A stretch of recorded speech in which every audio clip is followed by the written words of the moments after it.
Welcome to Ensayne Comics, the comic book and pop culture show hosted by Mr. Ensayne, or as my loved ones know me, Haiden Sayne.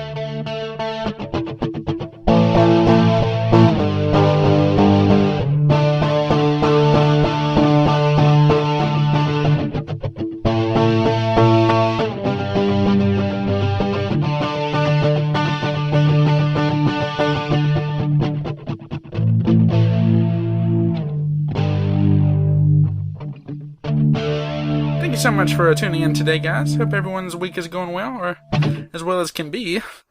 Mine has been super busy, per the usual, but I'm seeing a few streaks of light coming in at the end of the tunnel, so, I've got a couple of vacation days planned in the next couple weeks, so it'd be nice to just have a break from working for a bit. It's been nuts.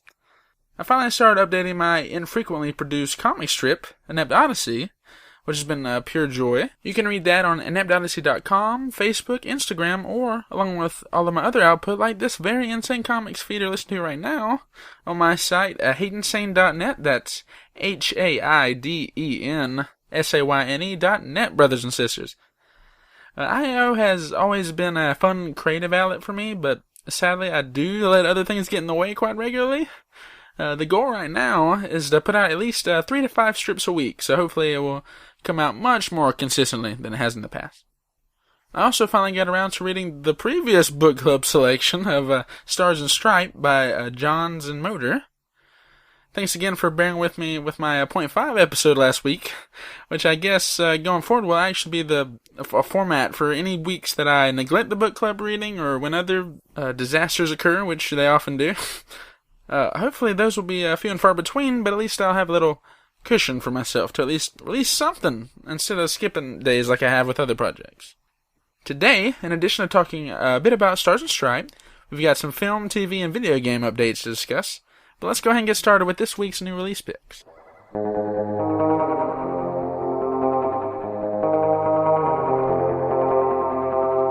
Every episode, I select at least 5 comic titles set to be released for that week.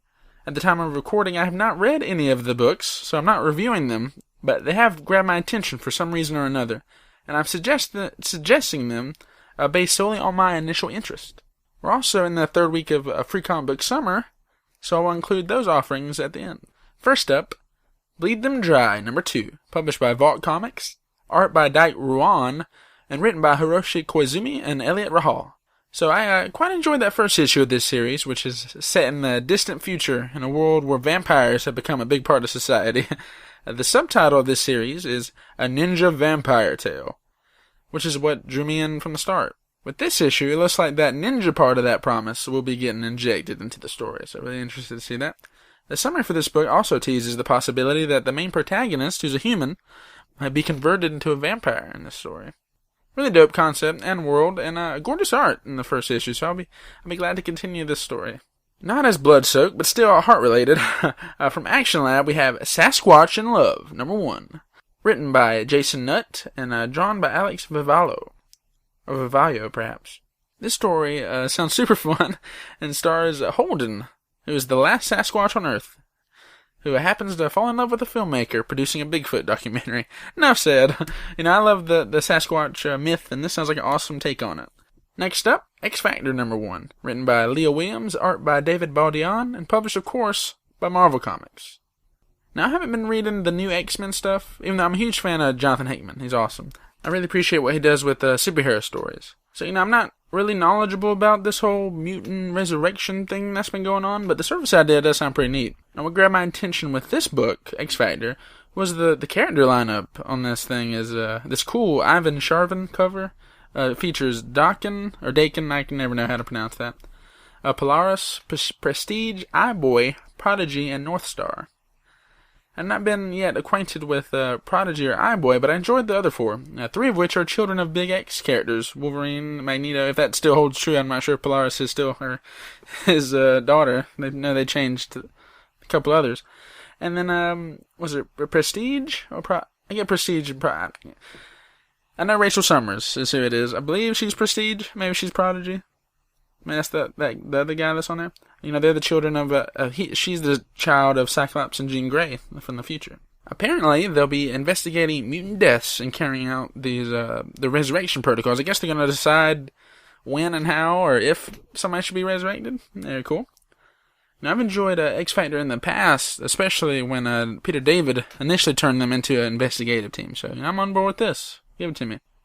Next, from Caliber Comics, Deathsyn, #1, written by Jordan Trochet, with art by Peony Lee. Now, this is a heavily manga-inspired story about a high schooler, Connor, who is possessed by another personality at night that seeks out sinners and murders them.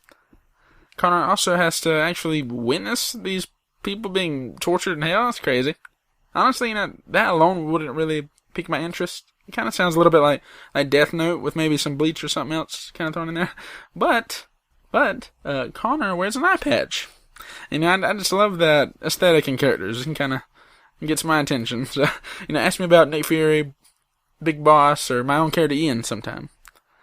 Not sure if I'll read the second one, but I think I might check out this first issue of Deathsyn.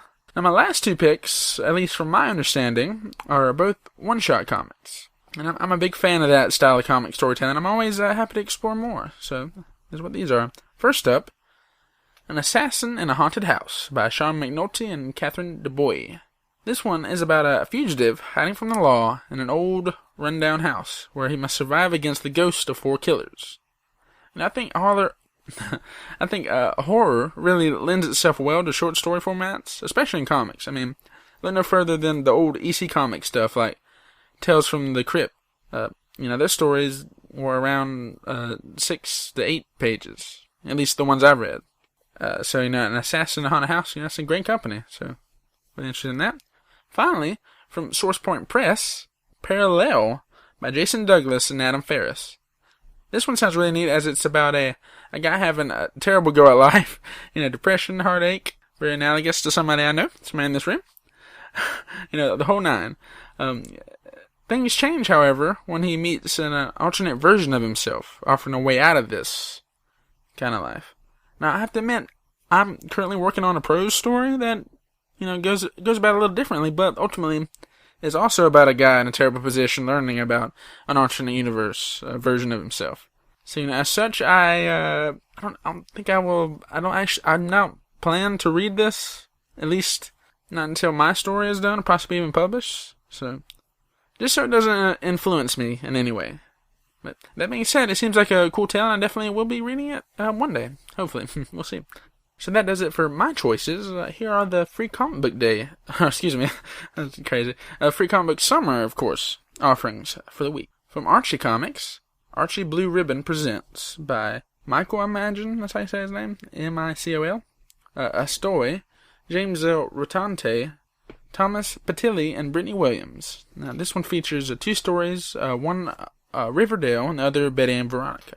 From Dark Horse, Stranger Things and Minecraft by Greg Pak, Stephen McCraney, Gabriella Anatoli, Ron Chan. From Dynamite, a reprint of The Boys #1 by Garth Ennis and Derek Robertson.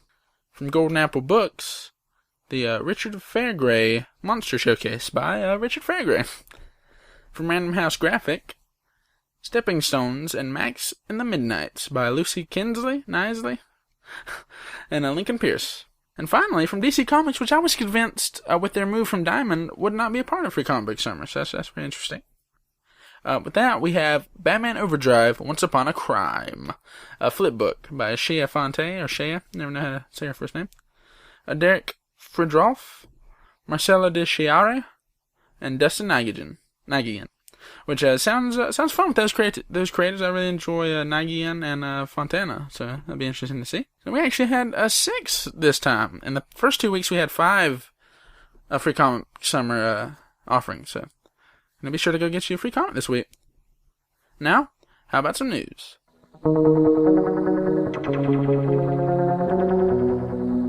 Earlier this week, DC released the trailer for their new animated film, Batman, Death in the Family, which adapts that classic Jim Starlin story. Now, what's really neat about this is it's actually an interactive choose-your-own-adventure kind of experience, where you'll be presented with a choice at different times that will change the outcome of an event in a similar fashion to Telltale games like Logan Cone and I talked about in our Fables of Wolf Among Us discussion. Consumer choice is really in keeping with the original story, as most fans are familiar with the hotline that readers at the time could call to either save or kill Jason Todd.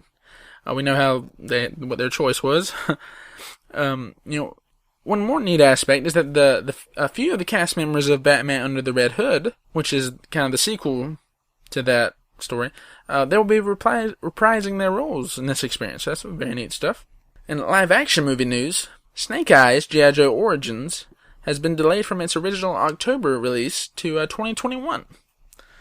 This is, of course, just another in a long list of movies that from this year that, as a result of the pandemic, that has been impacting most of our lives. So, it's definitely been beating up the film industry a little bit, or at least the movie theater, rather. I'm personally super stoked for the Snake Eyes movie, and I really want it to be good, obviously, but I also want it to perform well enough to give us more and better G.I. Joe multimedia entertainment. In television, it's rumored that actress and singer Haley Steinfeld is in talks to be portraying Kate Bishop in the new Hawkeye series coming from Disney+. I enjoyed Steinfeld's performance in that the Bumblebee movie last year, and I think she could pull off a pretty good Kate Hawkeye. Really interested in all of these Marvel Disney Plus shows.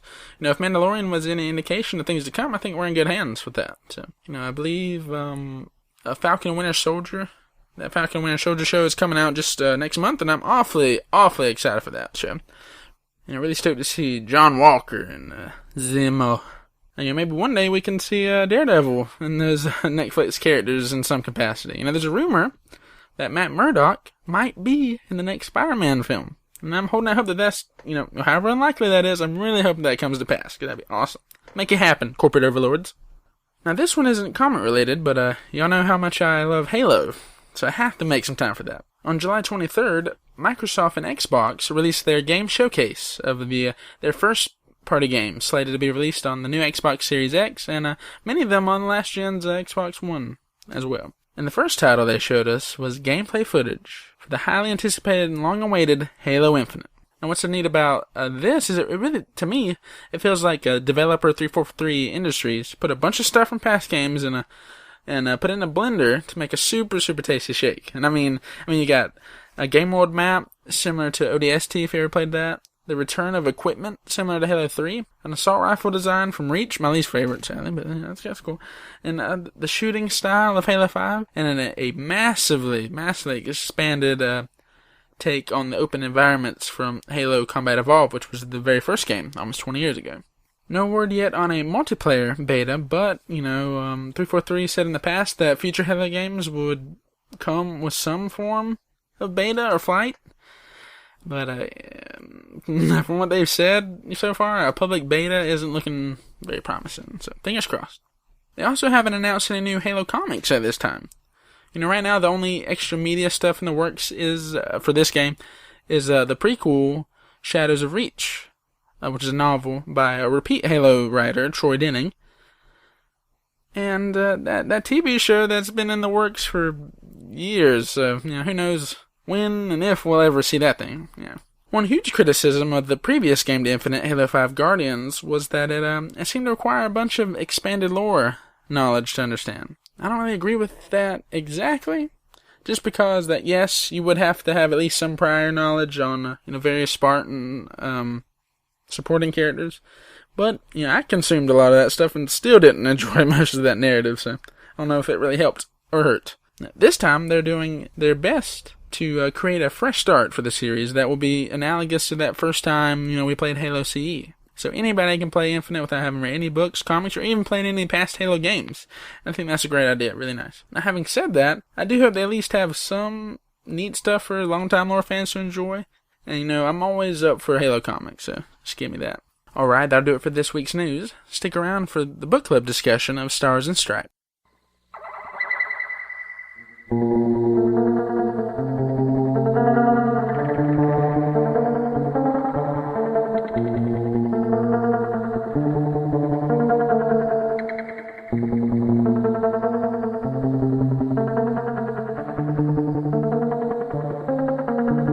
back to Ensayne Comics Book Club, part of the show where I choose a comic run, original graphic novel, collection, or even a single issue to discuss a little more in depth. For the next one, I've decided on The Complete Peanuts, Volume 1 by Sparky himself, Charles Schulz.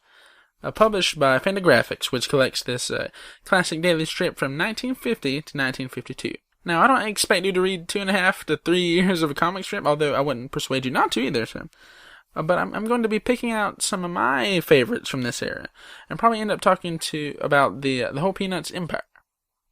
As Peanuts is hugely important to myself, but also my sister, I actually plan on speaking to her about it. So if we need to postpone this one, I may come up with a different choice possibly, or for next week, or God forbid, release another 0.5. Or, I might record my thoughts on one and then release another with her. So, you might actually be getting 2 Peanuts episodes, which ain't a bad thing at all. At any rate, until then you can add your own thoughts to my discussion by commenting on the book club social media post. You can also search for or use the hashtag Ensayne Comics Book Club, which is ENSAYNE Comics Book Club, just like my name and this show. So without any further delay, let's get into this week's topic, Stars and S.T.R.I.P.E, written by Jeff Johns and drawn by Lee Moder. As I've said in earlier episodes, I've been really enjoying this Stargirl TV series on DCU. It's been a nice bright spot in my dark days. It's something I've also been able to share with my mom, because she's an occasional reader of novels, but I can't say I've ever known her to read a comic book. However, give her a live action or occasionally even animated performance of a female superhero like Wonder Woman, Captain Marvel, or Stargirl, and she's in, so it's been a ton of fun. While I knew Courtney Whitmore before watching the show, she's still, a decent hole in my comic knowledge. I think my first introduction to her was probably the awesome Patriot Act episode of Justice League Unlimited, which focused on a new take on the Seven Soldiers of Victory, which featured Stargirl, S.T.R.I.P.E, Green Arrow, my boy, Speedy, Shining Knight, Crimson Avenger, and Vigilante, who was voiced by Nathan Fillion on that show. Pretty cool. Now, besides JLU, I've come across her a few times in comics, mostly in the Justice Society, and I'm sure some crossovers here and there, they always tuck them in there. And after watching most of the first season of Stargirl, I've decided to go back and read Courtney's original stories. Just to be clear, I ended up reading 6 issues of the series from the number 0 to 5, and I definitely plan to read more, so maybe we'll do another book club continuation of this series, we'll see.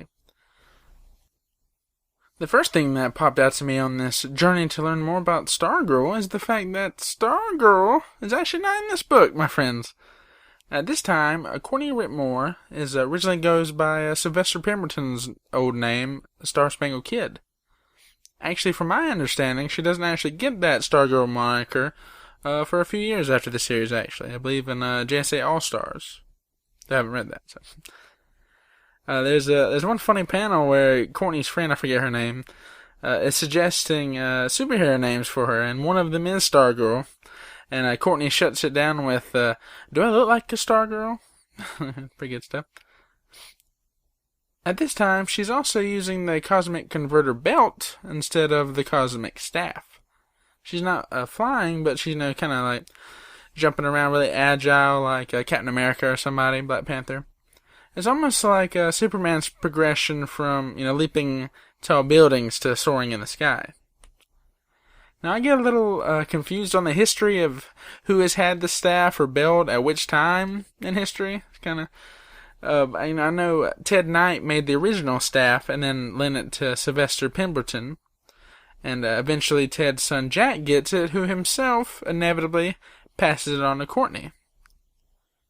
This path of legacy is really neat to me, and it's really evident if you read that Zero issue, which James Robinson co-wrote, actually, by the way. And I forget, there's another artist besides Moder in that too that does those.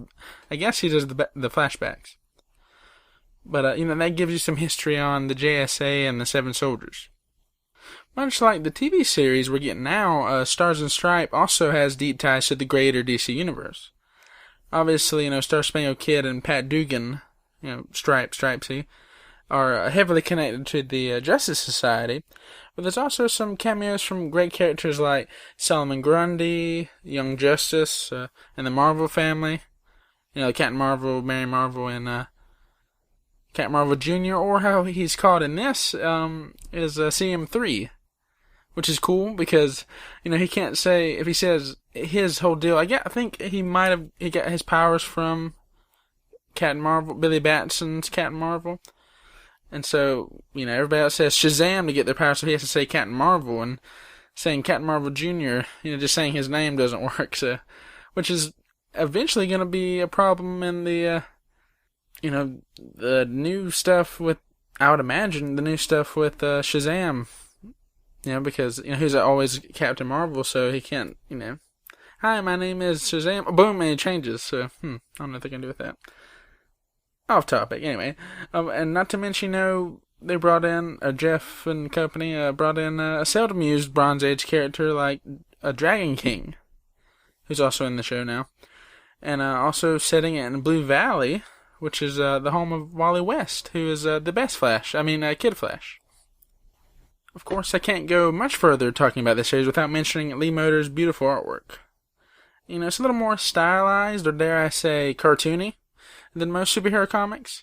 Especially, you know, at that time, 99, just coming out of, you know, that time of hyperrealism, which was catching on, or, you know, that adrenaline-fueled, over-muscled dude bro kind of stuff that was being produced frequently. Like, you know, a lot of the Image founders are known for.